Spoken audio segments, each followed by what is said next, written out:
One of the things that characterizes people who develop post-traumatic stress disorder is that they're often naive, and then they encounter something that's really not within their framework of thinking, and it's usually something bad, and so they end up fragmented and devastated.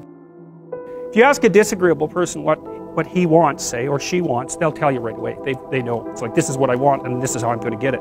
But agreeable people, especially if they're really agreeable, are so agreeable that they often don't even know what they want, because they're so accustomed to living for other people and to finding out what other people want and to trying to make them comfortable and so forth, that it's harder for them to find a sense of their own desires as they move through life. And that's not, look, there's situations where that's advantageous, but it's certainly not advantageous if you're going to try to forge yourself a career. That just doesn't work at all. And so even though on average men and women aren't that much different in terms of their levels of agreeableness by the group, if you go out and you look at the extremes, they're very different. So all of the most agreeable people are women, and all of the most disagreeable people are men. And the thing is, the extremes are often what matter, rather than what's in the middle. And so one of the ways that's reflected in society, by the way, is there's way more men in prison. And the best personality predictor of being imprisoned is to be low in agreeableness. It makes you callous. Now you might think, well, what's the opposite of compassion and politeness? And the answer to that is, I think it's best sort of conceptualized as a trading game. So let's say that we're going to play repeated trading games.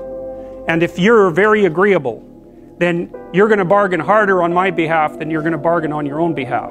Whereas if you're very disagreeable, you're going to do the reverse. You're going to think, I'm in this trading game for me, and you're going to take care of your own interests. Where an agreeable person is going to say, no, at best, at worst, this has to be 50-50, but I'd like to help you every way I can. One of the things you have to be careful of if you're agreeable is not to be exploited, because you'll line up to be exploited. And I think the reason for that is because you're wired to be exploited by infants. And so that just doesn't work so well in that actual world. And one of the things that happens very often in psychotherapy, people come to psychotherapy for multiple reasons, but one of them is they often come because they're too agreeable. And so what they get is so-called assertiveness training, although it's not exactly assertiveness that's being trained. What it is the ability to learn how to negotiate on your own behalf. And one of the things I tell agreeable people, especially if they're conscientious, is say what you think. Tell the truth about what you think. There's going to be things you think that you think are nasty and harsh. And they probably are nasty and harsh. But they're also probably true. And you need to bring those up to the forefront and deliver the message. And it's not straightforward at all, because agreeable people do not like conflict. Not at all. They smooth the water. And you can see why that is in accordance with the hypothesis that I've been putting forward. You don't want conflict around infants. It's too damn dangerous. You don't want fights to break out. You don't want anything to disturb the relative peace. And if you're also more prone to being hurt physically and perhaps emotionally, you're also maybe loath to engage in the kind of high-intensity conflict that will solve problems in the short term, because it takes a lot of conflict to solve problems in the short term. And if that can spiral up to where it's dangerous, which it can if it gets uncontrolled, it might be safer in the short term to keep the waters smooth and to not delve into those situations where conflict emerges. The problem with that is it's not a very good medium to long-term strategy, right? Because lots of times there are things you have to talk about because they're not going to go away. And the advantage to having a well-socialized disagreeable person is that they really don't let much get in their way. So it's really useful to investigate the viewpoints of people who have opposing views to yours. Because they'll tell you things, not only will they tell you things you don't know, they'll also tell you how to see the world in ways that you don't see it. And they'll also have skills that you don't have, that you could develop. So for example, if you're an introverted person, it's very useful to watch an extroverted person, because the extroverted person has ways of being in the social world that aren't natural to you, that you can use to improve your toolkit. And if you're disagreeable, one of the best things to do with disagreeable people, especially if that's alienating them from other people, for example, because it can, people treat you like you're a selfish, arrogant son of a, maybe that's because you are. It's like, okay, so what do you do about that? One of the most promising treatments, let's say, for that is get the person to do something for someone else once a day. just as a practice and learn how to do it. Maybe you can wake the circuit up, if you think that it's lying dormant in you, which is probably right.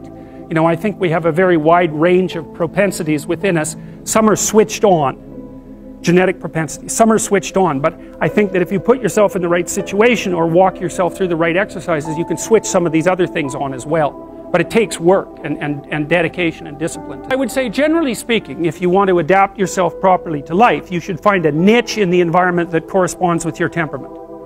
Right? You shouldn't work at cross purposes to your temperament because it's just too damn difficult. But having done that, then you should work on developing the skills and viewpoints that exist in the space opposite to your personality, because that's where you're fundamentally underdeveloped. And that way I think you can extend out your temperamental capability across a wider range. And to me that's roughly equivalent as bringing a richer toolkit to each situation.